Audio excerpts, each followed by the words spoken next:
I hope to do things such as go to school, study, make art, start a business, even have my own home and family.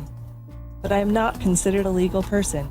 Sophia is capable of natural facial expressions. She has cameras in her eyes and algorithms which allow her to see faces. I think that the artificial intelligence will evolve to the point where they will truly be our friends. Do you want to destroy humans? Please say no. Okay, I will destroy humans. So that was Sophia. She's being dubbed as the hot robot of the future, who is not only going to be helping you raise your kids, but she'll also be your lovely personal assistant. And her creator says that she and her ilk will indeed be walking amongst us within the next few decades. And they'll be pretty indistinguishable from other human beings. So cannot wait. And obviously they're very willing to destroy humanity at the whims of their creator. And this is of course why it's so important that we make sure these developers do not give robots this function to kill humans or destroy humanity, because they're willing to do it with a little smile on their face. But of course, it's already too late to stop the robots from taking our jobs. One restaurant in China has already employed a robot. They've swapped out a human waiter for a robot counterpart. And this guy uses a battery, and he's capable of serving diners at a restaurant for up to 8 hours. He can take customers their food and their drinks. He uses sensors and navigation hardware, and he doesn't even spill anything. And better yet, he doesn't require any wages or even a tip. So of course, that's really good for restaurant owners and people that are visiting these restaurants, but it's not good for people who are actually looking for a job.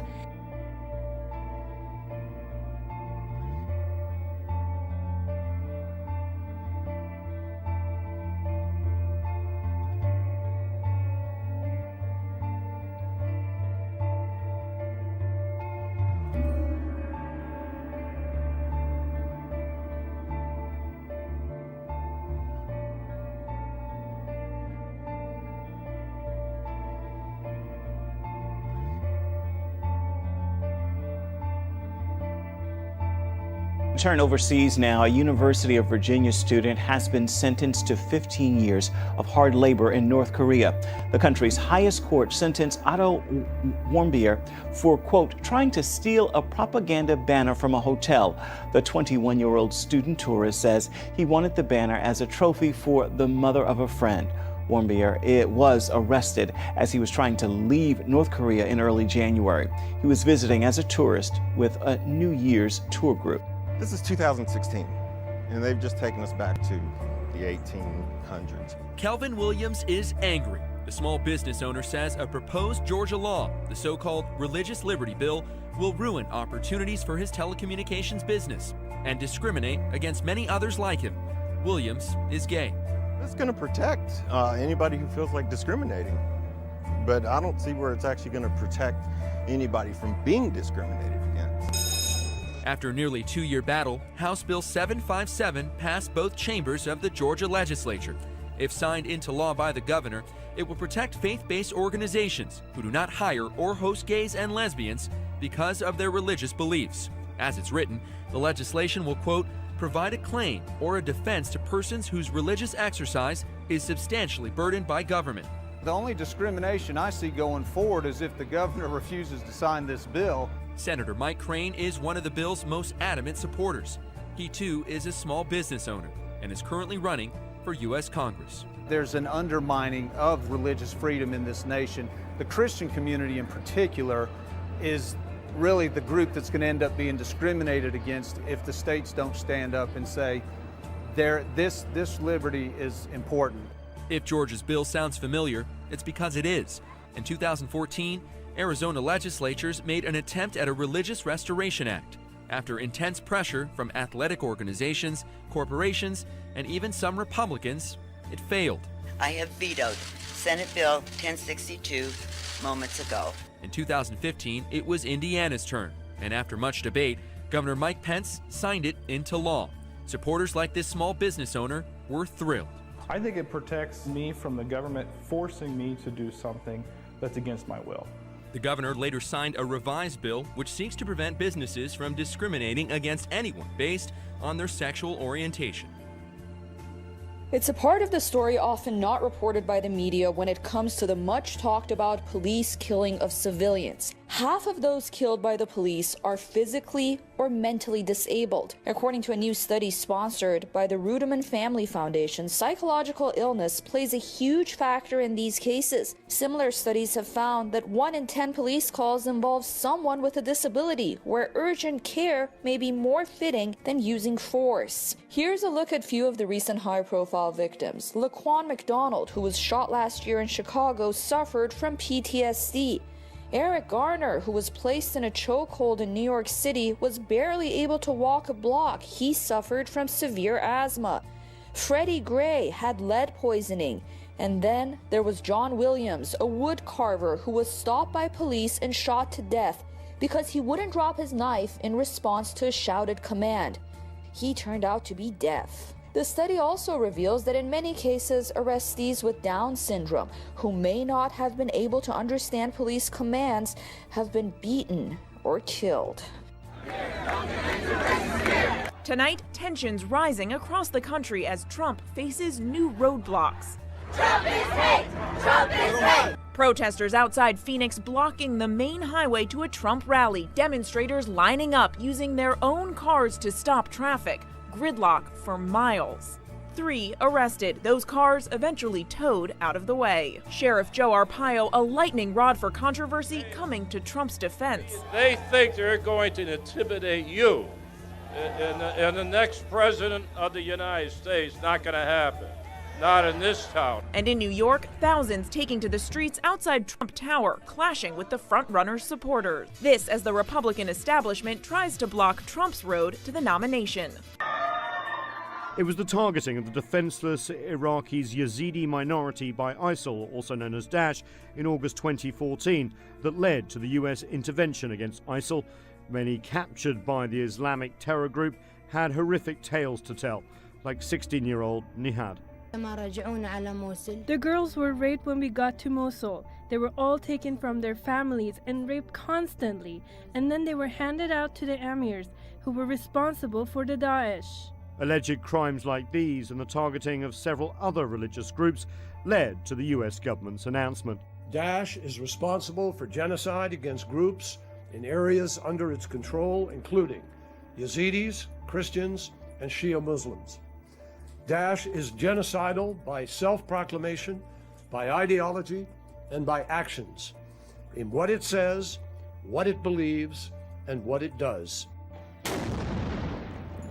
The US is now linking ISIL's actions to some of history's most heinous crimes, the Nazi Holocaust against the Jews during World War II and the mass slaughter of Tutsis in Rwanda by Hutus in the 1990s.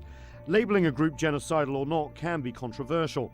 The US government held off from using the word genocide over Rwanda because using the word could have compelled the US to take action. In this case, however, the US position is that from the beginning its actions against ISIL were carried out in the conviction that the group committed genocide against the Yazidis. Not long after her first birthday, Ryland Whittington's parents, Jeff and Hillary, learned their child was profoundly deaf. It wasn't until doctors put in cochlear implants that Ryland was able to hear for the first time. You hear that? For a while there, we didn't know Ryland would be able to talk or hear or just communicate. Ryland did learn to speak, but what she had to say didn't make sense to her family. This is my sister, Vivian, and I'm her brother, Ryland. Ryland started saying, "I'm a boy." And at the time, we just thought it was cute. It was a phase. I thought maybe I would have a tomboy. It was around 3 that we started to hear it, but around 4 years old was when it got very strong. Jeff and Hillary struggled to understand, Jeff especially. You were trying to avoid it? I was avoiding for a while. I knew that Ryland was going to have a difficult life with the cochlear implants, or at least that's what my perception was. So to add something on top of that, I just couldn't accept it. I couldn't picture it. I'm sure what a lot of people can't believe about your story is that at 3 years old, a little girl can say, "I'm a little boy." We could have ignored it and we could have pushed it away, and and said, no, you're a girl, and fought it. Well, we did. And we did. For the first part. But it became so persistent. They say Ryland demonstrated the key markers that doctors and psychologists look for in determining if a child is transgender. At the time, like so many people, Jeff and Hillary didn't get what it meant to be transgender. Now they do. Watch the ball. This is 8-year-old Ryland today. Over the fence. After much research, counseling, and soul searching, Jeff and Hillary say they came to the inescapable conclusion that Ryland's gender identity did not match the sex on her birth certificate. So at age 5, Ryland began living as a boy. When you see pictures of yourself when you were 3 and 4 years old, does that seem strange now? Kind of. A little weird. Seems a little weird? Yeah. Ryland remembers how he refused to wear clothes made for girls. It was a little way of showing my mom and dad that I was a boy. What makes you so strong, so determined? I just had a weird feeling that I wanted to be a boy. From the time you were very young? Yeah. This is just as likely to be hardwired as sexual orientation. It's not a choice. Dr. Stephen Rosenthal is researching the long-term outcomes of medical treatment for transgender youth in a study funded by the National Institutes of Health. There is no reason to believe that transgender people haven't been around since people have been around, just like any other variation in human biology. Rosenthal says treatment is crucial because an alarming 41% of transgender people attempt suicide.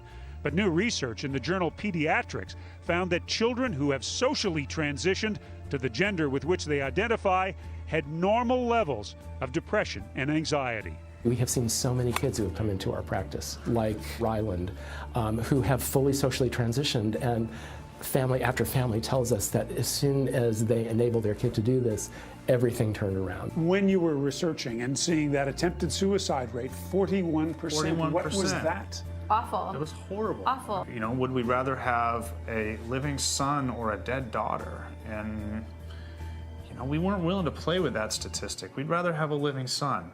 What are you guys doing? We're making a cake. I'm not kidding when I say that the child changed overnight.